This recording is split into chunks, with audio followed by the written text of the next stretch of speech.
My name is Elena Carter. I'm 32 years old. Until 2 years ago, I believed betrayal was loud, messy, explosive, the kind of thing that slammed doors and shattered glass, something you could point to and say, there, that's when everything ended. I was wrong. Because the worst kind of betrayal doesn't announce itself. It doesn't scream. It doesn't even look guilty. It walks quietly into your life, sits at your kitchen table, smiles at you over coffee, and rewrites everything you thought you knew while you're still busy believing you're safe. I was in a relationship with Daniel Hayes, 36, financial analyst, precise, calm, the kind of man who folded his shirts the same way every time and noticed when something was slightly out of place. He was steady, predictable, safe, and I didn't realize how much I depended on that until it was gone. We'd been together for 8 years, built a life that looked perfect on paper. House by 27. Engaged at 28. No kids yet, but we were trying. Carefully, hopefully, patiently. Everything felt aligned, like we were building something solid, something real. My younger sister Lily was the opposite of me. 2 years younger, but somehow always 10 steps behind. She couldn't hold a job, couldn't commit to anything. Always had a reason why things didn't work out, and somehow it was never her fault. But she had this way of looking at you, like she needed saving. And my parents had spent her entire life believing that she did. 6 months before everything fell apart, Lily showed up at our door with 2 suitcases and red, tired eyes. Another job lost. Another apartment she couldn't afford. Another crisis. Just for a few weeks, she said. Daniel didn't even hesitate. She's family, he told me gently, already taking one of her bags inside. Family. That word used to mean something. 2 weeks turned into a month. A month turned into 4. And somewhere in those 4 months, something shifted. Not loudly. Not obviously. Just quietly. I was working 60-hour weeks at the time. A promotion I'd fought hard for. Long days. Late nights. Coming home exhausted. Daniel was always there. Dinner ready. House clean. Lily around. Watching TV. Scrolling her phone. Sometimes laughing at something I wasn't part of. I didn't question it. Because I trusted them. Both of them. Completely. That was my first mistake. The second mistake was believing that happiness, when it finally arrived, meant everything was going to be okay. I still remember the day I found out I was pregnant. I was standing in our bathroom, holding that test in my hand, staring at those 2 lines like they might disappear if I blinked too hard.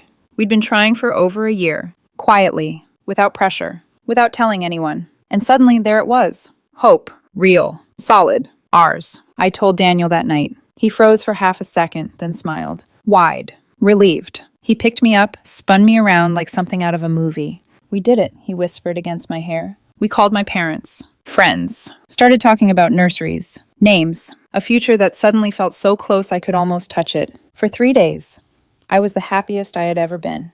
And then, on the 4th day, everything ended. Daniel and Lily asked me to sit down. In our living room, on our couch. The one we picked out together. They sat across from me. Too close. Too calm. And something in my chest tightened.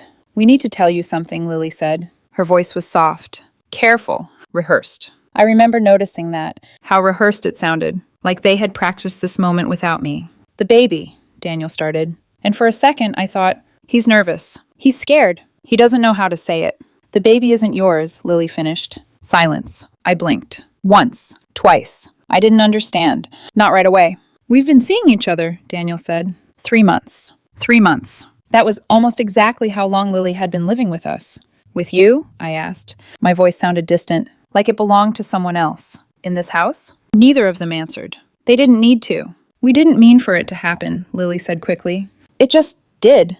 We're in love, Daniel added. And that was the moment something inside me went completely still. Not broken, not shattered, just quiet, like a room where all the air had suddenly been sucked out. I looked at them, really looked, at how close they were sitting, at how their shoulders almost touched, at how neither of them looked afraid. Just guilty enough to sound convincing, but not enough to stop. We want to be together, Lily said, and we're going to keep the baby. I nodded slowly, processing, or trying to. I think you'll understand eventually, Daniel added. Understand. That word echoed in my head like something absurd, like a joke I wasn't in on. You'll move on, Lily said softly. You're strong. Strong. I let out a small breath, and finally spoke. Get out. They froze. Elena, Daniel started. Get out, I repeated. Still calm. Still quiet. But something in my voice must have changed. because they didn't argue. They packed that night, moved their things out of my house, went straight to my parents' place. I sat there after they left, in the silence, in the space where my life used to be. And I didn't cry. Not yet. An hour later, I called my mother. "Mom," I said, "Lily and Daniel have been having an affair. She's pregnant. It's his." Silence. And then, "We know, honey." My fingers tightened around the phone. "They just got here," she continued gently. "They explained everything." Explained. What exactly did they explain? I asked. That they fell in love. I closed my eyes. "She was my fiancé," I said. "And she's your sister," my mother replied. Like that balanced it. Like that made it equal. "I need you not to take their side," I said. Another pause. "Elena, these things happen." My chest tightened. "You can't control who you love." I laughed. A short, hollow sound. "He lived in my house," I said. "I understand you're hurt," she continued. "But Lily is finally happy. Really happy. Happy. And Daniel said things between you two have been difficult," she added. "That you've been distant, always working." Something inside me cracked. Not loudly. Not dramatically. Just enough. "You're blaming me?" I asked. "No one is blaming anyone," she said quickly. "But relationships are complicated." Complicated. "Maybe this is for the best." For the best. "And that baby," she continued softly, "that's still family. Your niece or nephew." I didn't say anything, because suddenly there was nothing left to say. I hung up, and in that silence, I realized something worse than the betrayal itself. I wasn't just losing my relationship. I was losing my entire family. And they didn't even hesitate. They chose her over me, just like that. I sat in my empty house, in the quiet, and for the first time, I made a decision that would change everything. Not to fight, not to beg, not to try and make them understand, but something much colder, much quieter, much more permanent. I decided to disappear. Once I made the decision, everything inside me changed. Not all at once. Not in some dramatic, cinematic moment where I stood up, threw something against the wall, and declared that I was done. It was quieter than that. Colder. Cleaner. It felt like walking through the ruins of my own life with a clipboard in my hand, making notes about what needed to be removed. I didn't spend the next few days crying. I didn't call Daniel. I didn't call Lily. I didn't show up at my parents' house demanding explanations or apologies or decency. I had already heard enough. They fell in love. These things happen. Family forgives family. Those phrases kept replaying in my head until they stopped sounding like words and started sounding like rot. I went to work the next morning, answered emails, sat through meetings, reviewed budgets, smiled when someone asked how I was doing. And underneath all of it, I planned. Methodically, carefully. The kind of careful that comes from knowing if you hesitate, even once, people will convince you to stay inside the life that destroyed you. My company had been asking for volunteers to relocate to the London office for over a year. It was the kind of opportunity people talked about in hypotheticals. Maybe someday. Maybe when the timing is better. Maybe when life calms down. I emailed my director before lunch. "If the position is still open, I'm interested." She replied 14 minutes later. "It's yours if you want it." I stared at the screen. And for the first time since Daniel and Lily sat me down in my living room, I felt something that wasn't shock or numbness or humiliation. Relief. Pure, sharp relief. "Yes," I wrote back, "I want it." From there, everything moved fast. I contacted a realtor and told her I wanted the house sold immediately. Cash buyers only. Quick close. No staging. No open houses if they could be avoided. I didn't care about squeezing out every dollar. I cared about speed. I cared about severing every tie before anyone realized what I was doing. The house sold in 10 days. 10. 8 years of memories, 6 years of mortgage payments, 1,000 tiny little pieces of what I thought was my future, gone in less than 2 weeks. Good. Let strangers live there. Let strangers paint over the walls and rip out the cabinets, and never know what happened in the guest room. I liquidated what I could. Moved my savings. Reorganized investments. Shifted everything into accounts my family couldn't access and wouldn't even know how to begin looking for. Then I called a lawyer. A real one. Not for a dramatic legal war. Not to punish Daniel. Not to drag Lily through court. I didn't want revenge in installments. I wanted freedom in a single clean cut. "I need this handled quickly," I told him over the phone. "Separation of assets, property closure, and no unnecessary communication." He asked a few practical questions in a calm voice. Was I in danger? No. Was there any dispute over ownership? No. The house was in my name before Daniel moved in. Did I anticipate harassment? Yes. That one, I answered without hesitation. He paused. "Do you want all communication routed through my office once the paperwork begins?" Yes. That became the first brick in the wall I was building between myself and everyone who shared my blood, or had once shared my bed. I changed my number, set up a new email, gave both to exactly 4 people: my director, my lawyer, and 2 friends I trusted enough to believe they'd protect me even if they didn't fully understand why I was doing this. My family did not make that list. Neither did Daniel. Neither did Lily. By the end of the first week, my old phone was nothing but a machine for collecting proof of how little any of them actually understood me. Daniel called 11 times the first day, then 8 the next, then switched to long texts when I wouldn't answer. Please let me explain. This got out of control. I never wanted to hurt you. You have to believe that. I read the first few, then stopped. Because the thing about apologies from people who betrayed you is that they're almost never for your pain. They're for their own discomfort. Lily's messages were worse, softer, more emotional, more manipulative. I know you hate me right now, but I'm still your sister. I didn't mean for this to happen. Please don't shut me out. We're still family. That word again, family. They kept using it like a key, as if saying it often enough would unlock something in me. But every time I saw it, I felt less and less. My mother called too, then my father, then both of them from the house phone, then my Aunt Carla, then 2 cousins, then even my Uncle Ben, who never called anyone unless somebody was dead or in jail. I didn't answer any of them. I listened to one voicemail from my mother while I was packing boxes in the kitchen. Elena, sweetheart, please don't do this. You're upset, and I understand that, but disappearing isn't the answer. We can all sit down and talk like adults. Lily is devastated. Daniel feels terrible. This situation is painful for everyone. For everyone. I stood there holding a roll of packing tape in one hand, my phone in the other, and I laughed so suddenly and so bitterly, I startled myself. Painful for everyone. As if I were one hurting person in a circle of equal victims. As if betrayal were some weather system we'd all been caught in together. My father's voicemail was shorter. Be the bigger person, Elena. This is ugly enough already. The bigger person. That phrase had followed me my entire life. Whenever Lily borrowed money and never paid it back, I was told to be the bigger person. Whenever she ruined holidays with one of her dramatic meltdowns, I was told to be the bigger person. Whenever my parents excused her because she was going through a hard time, I was told to be the bigger person. Apparently, being the bigger person meant being the one who bled quietly while everyone else called it maturity. I deleted every message, every voicemail, every attempt at rewriting what they had done. 2 days before I was supposed to leave, my parents sent a group text inviting me to Sunday dinner. We need to talk this through.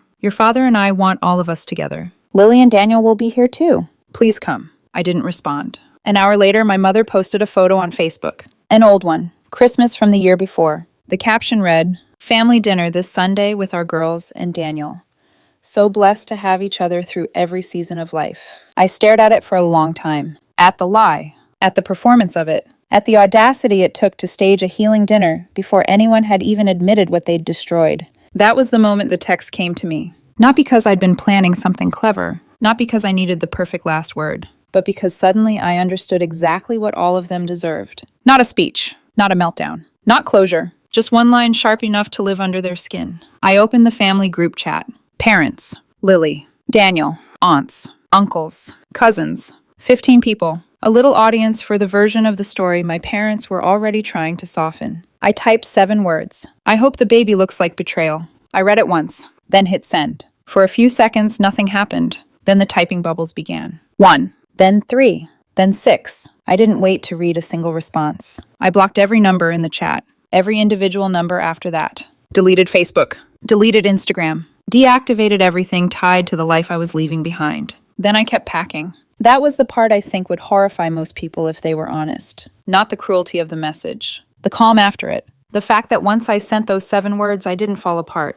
I felt lighter, like I had finally stopped carrying something that had never belonged to me. 12 hours later, I was on a plane to London. I sat by the window. No dramatic tears. No trembling hands. Just a carry-on bag under the seat, a legal folder in my lap, and the strange, hollow quiet of a person who has burned down her own old life and knows there is no going back. When we took off, I looked out at the city shrinking beneath the clouds and thought, you all chose the wrong daughter. My new phone didn't ring for 3 days. Only one person had the number, my lawyer. When he finally called, his tone was professional, but there was an edge of disbelief under it. Your family is panicking. I closed the door to my temporary apartment and sat on the edge of the narrow bed. Good. Your mother has called my office 42 times. Only 42? He let out the smallest breath that might have been a laugh. Your father came in person this morning. He wanted your address, your number, confirmation of where you are. And I told him none of that was his business. I leaned back against the wall. Outside the window, London was gray and damp and utterly indifferent to my pain. It was beautiful. They're saying you've disappeared, he continued, that your house sold, your phone is disconnected, and no one can find you. That's accurate. They're threatening to file a missing person report. I'm not missing, I said. I left. I know that, but they're pushing. Then tell them this, I said. I'm alive, I'm fine, and I do not want contact. Nothing else. He was quiet for a second. You're certain? I looked around the tiny apartment, at the suitcase near the radiator, at the unfamiliar ceiling, at the life that was empty, yes, but empty in the clean way a blank page is empty. I thought of Daniel and Lily sitting shoulder to shoulder on my couch. I thought of my mother saying Lily was finally happy. I thought of my father telling me to be the bigger person. Yes, I said, I've never been more certain of anything. Another pause. Then, more gently, for what it's worth, that text message was brutal. It was supposed to be. He didn't argue with that. The missing person report was filed anyway. Police contacted my lawyer. He confirmed I had left voluntarily, that I was not in danger, that I did not wish to disclose my location to my family. Case closed. But my family didn't stop. My mother cried to him over voicemail. My father demanded answers. Lily left one long, rambling message, begging for 5 minutes to explain everything properly, as if betrayal became less obscene when properly formatted. Daniel emailed my lawyer directly after he was told not to. Said he needed to apologize. Said he couldn't live with himself knowing I hated him. My lawyer forwarded me the email with a single note beneath it. Do you want me to respond? I typed back 4 words. No, let him suffocate. That first month in London was the loneliest month of my life. It was also the freest. Those 2 things lived side by side inside me every day. I learned the train lines. Found a coffee shop 2 streets over where the barista never asked invasive questions. Worked late in an office where no one knew I had once shared a home with the 2 people who gutted me. At night, I lay awake in a furnished apartment that didn't yet smell like me and listened to city sounds drifting through old windows. Sirens, footsteps, rain. And underneath all of it, a strange new feeling kept growing. Not happiness, not yet, but control. I had none when Lily moved in. None when Daniel lied to my face. None when my parents chose convenience over loyalty. But now every door that opened or stayed shut belonged to me. 6 weeks after I left, my lawyer called again. Your sister and Daniel are staying with your parents permanently for now. I said nothing. Your mother wants me to tell you the baby is healthy. I stared out the window. London was wrapped in fog that morning. The buildings across the street half erased. How touching, I said flatly. He hesitated. There's more. Your father says this can still be fixed if you stop being stubborn. That did it. That one word. Stubborn. Not devastated. Not betrayed. Not abandoned. Stubborn. I smiled, but there was nothing warm in it. No, I said, what's broken stays broken. And when I hung up, I understood that I wasn't coming back. Not in 6 months. Not in a year. Not when the baby was born. Not when they got tired of the consequences of what they had done. I wasn't leaving a door cracked open behind me. I was bricking it shut, 1 layer at a time. 6 months after I disappeared, the baby was born. A boy. My lawyer told me over the phone like he was reading off a weather report. Your sister had a healthy delivery. Your parents wanted me to pass that along. I was sitting at my desk in the London office, staring at a spreadsheet that suddenly felt irrelevant. Did they give him a name? I asked, surprising myself. Yes, they named him after your grandfather. Of course they did. Something traditional. Something symbolic. Something that made it easier to pretend this was all still family. I leaned back in my chair, letting the silence stretch. They're asking if you want to know more, he added carefully. No. He didn't push. That was something I appreciated about him. He understood that silence, for me, wasn't confusion. It was a decision. After we hung up, I sat there for a long time, staring out at the gray skyline. Somewhere, across an ocean, a child existed who would grow up hearing a version of me that had been rewritten. I wasn't the woman who had been betrayed. I was the one who overreacted, who ran away, who broke the family. And the strange thing was, I didn't feel angry about that, because I wasn't there to hear it. And that was the point.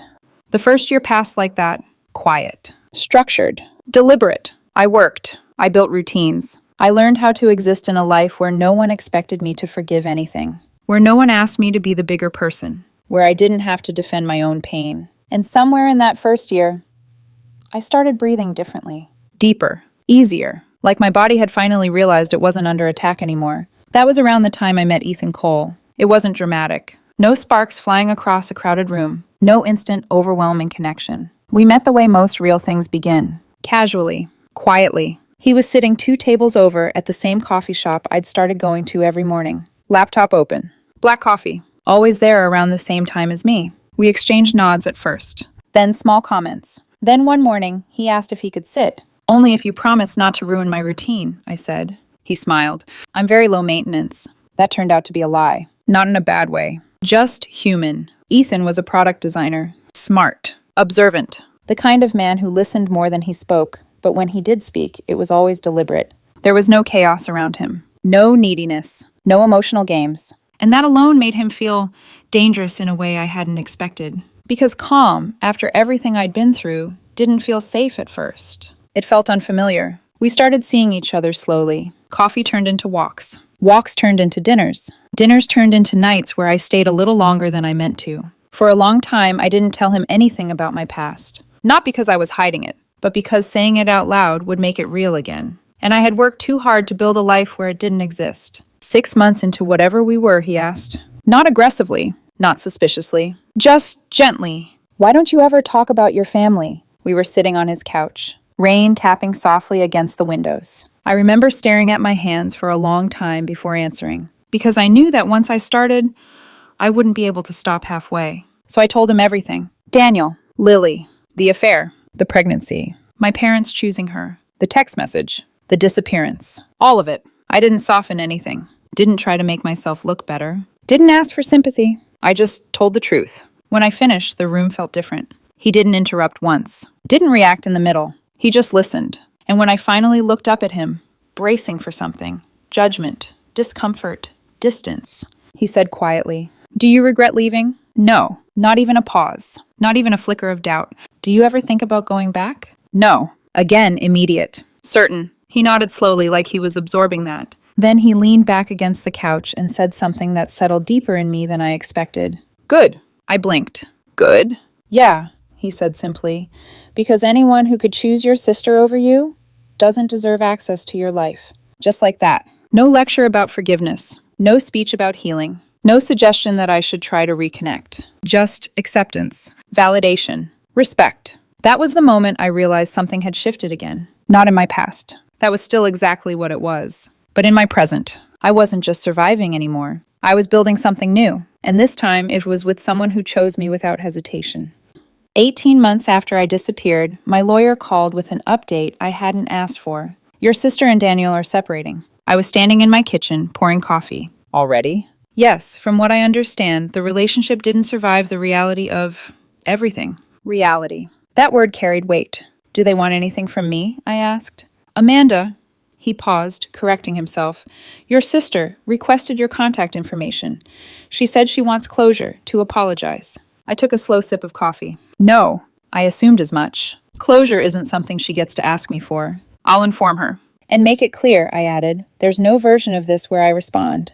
Understood. After we hung up, I stood there for a moment, letting the information settle. The love they had called inevitable. The connection they had said they couldn't control. It hadn't even lasted 2 years. And somehow that didn't feel satisfying. It didn't feel like justice. It just felt predictable. Because what they had built wasn't based on trust. It was built on betrayal. And things like that don't hold.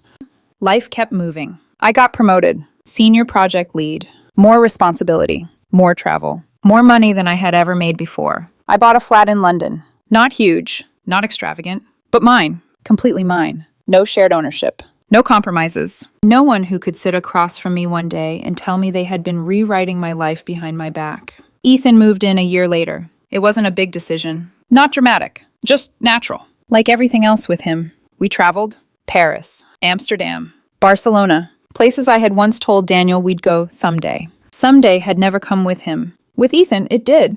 Easily. Without promises. Without pressure. Just action. 2 years after I disappeared, my mother had a heart attack. My lawyer called me with the news. She's stable, he said, but it was serious enough to hospitalize her. I stood by the window, watching people move along the street below. Umbrellas. Coats. Normal life continuing. Your father asked me to tell you, he added. She's asking for you. I didn't respond right away. Because this was the moment people expect you to soften, to reconsider, to remember blood over betrayal. What do you want me to say? He asked carefully. I closed my eyes for a second, not to search for the answer, but to confirm it. I'm sorry she's sick, I said, but I'm not coming back. A pause. She's your mother. She made her choice. She might not have much time. She had time when it mattered. Silence. Then, quietly, I'll relay the message. When the call ended, I stood there for a long time, not crying, not shaking, just still, because the truth was, it didn't hurt the way it should have. And that was how I knew I was really gone. Not just physically, emotionally, completely. 2.5 years after I left, Ethan proposed. No grand gesture, no crowd. Just the two of us in the living room of the flat we had built together. A quiet moment.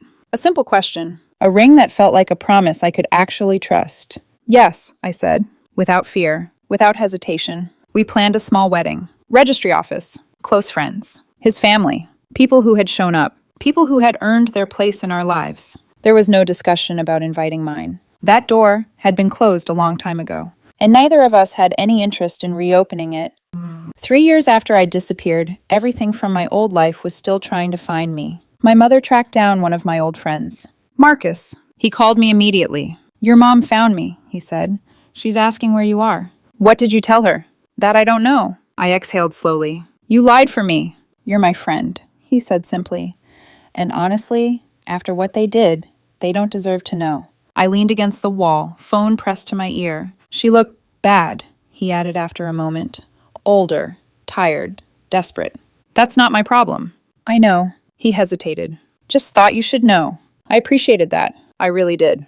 But knowing didn't change anything. Because by then, I had built a life they couldn't touch. And I wasn't going to let their desperation rewrite that. Not now. Not ever.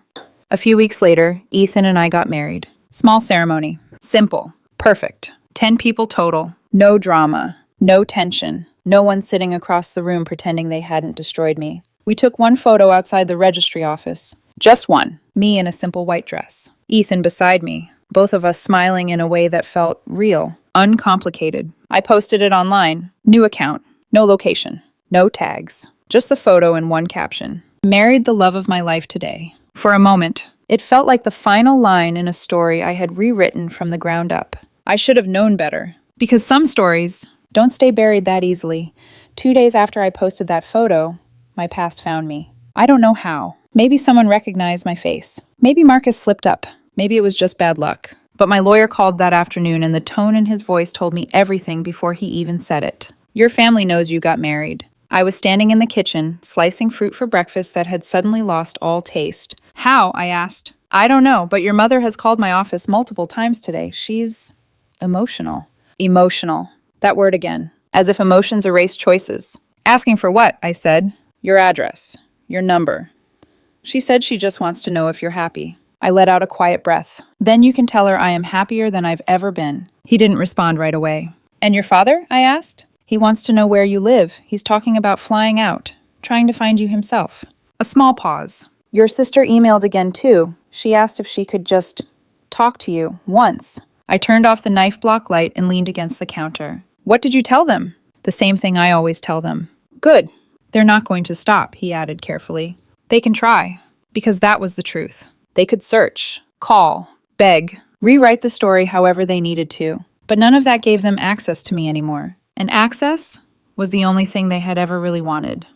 6 months passed. Then one more. Then another. And just when the silence from them started to feel permanent, my lawyer called again. This time his voice was quieter. Heavier. Your mother is sick. I didn't say anything. Stage 4 cancer, he continued. It's advanced. They're saying 6 months, maybe less. I walked to the window slowly, pressing my hand against the cool glass. London stretched out beneath me. Busy. Alive. Unaffected. She's asking to see you, he said.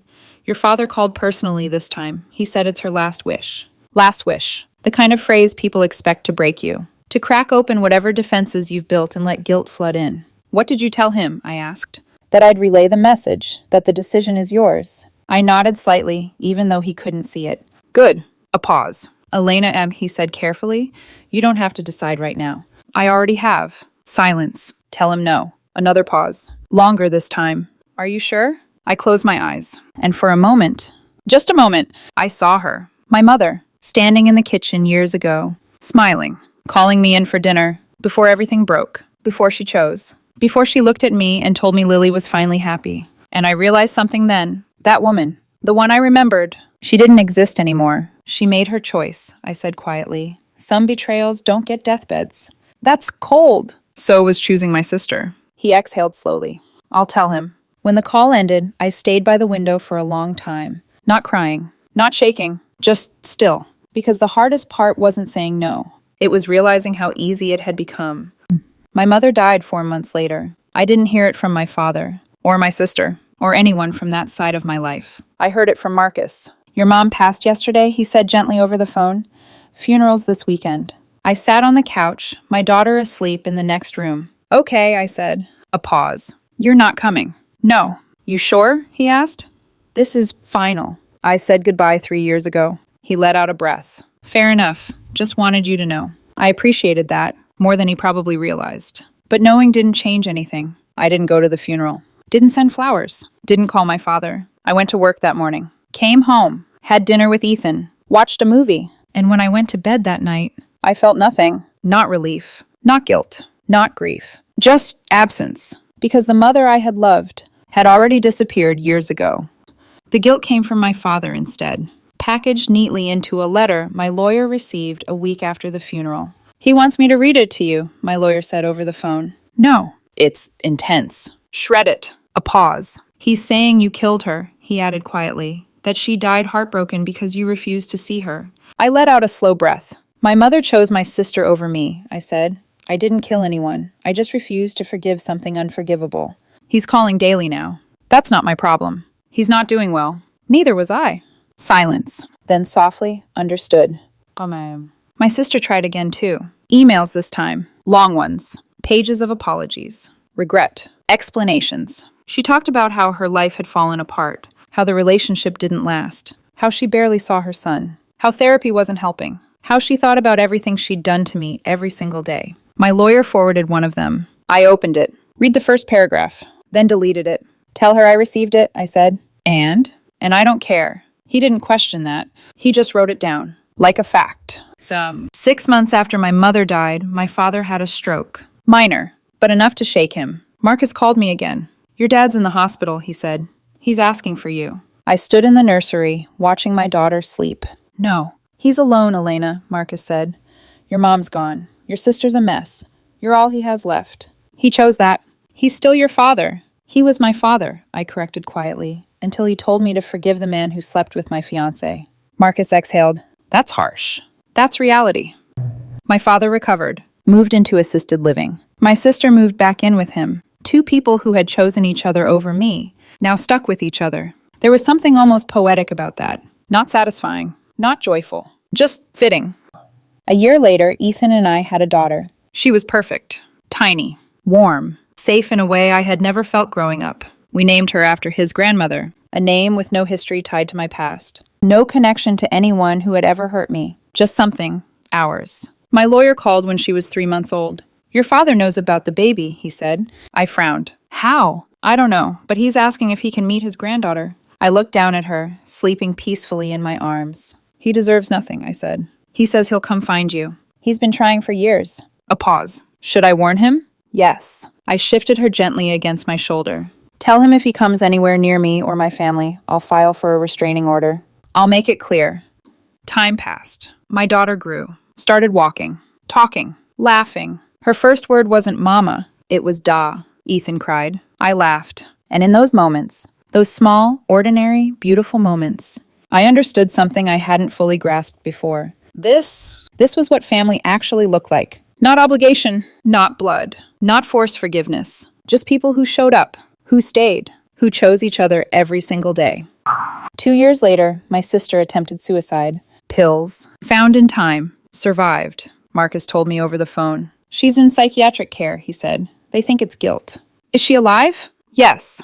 Then there's nothing to discuss. A pause. She's your sister. She stopped being that when she slept with my fiancé. That's cold. That's survival. 3 years after my mother died, my father sent one final letter. My lawyer called. He's begging me to make sure you read this one, he said. He says he's dying. I sighed. Read me the first paragraph. He opened it. Dear Elena, I know I don't deserve your time, but I'm dying, and I need you to know the truth before I go. Stop! Silence. Shred it. He says it's real. Stage 4 lung cancer. So was my mother's. He might not have long. Death doesn't earn forgiveness. Another pause. I'll inform him. My father died 8 months later. I found out the same way I found out everything else. Through Marcus. Your dad passed, he said. Heart gave out. Funeral's this weekend. Okay. You're not coming. No. A pause. He's gone, Elena. So is the man who was supposed to protect me. Marcus didn't argue this time. He just said, all right. 4 years after I disappeared, my sister sent one final message. A video. My lawyer called. Do you want me to watch it first? No. It's titled, Please Just Once. I closed my eyes briefly, then opened them again. Delete it. You don't want to know what she says? I already do. A pause.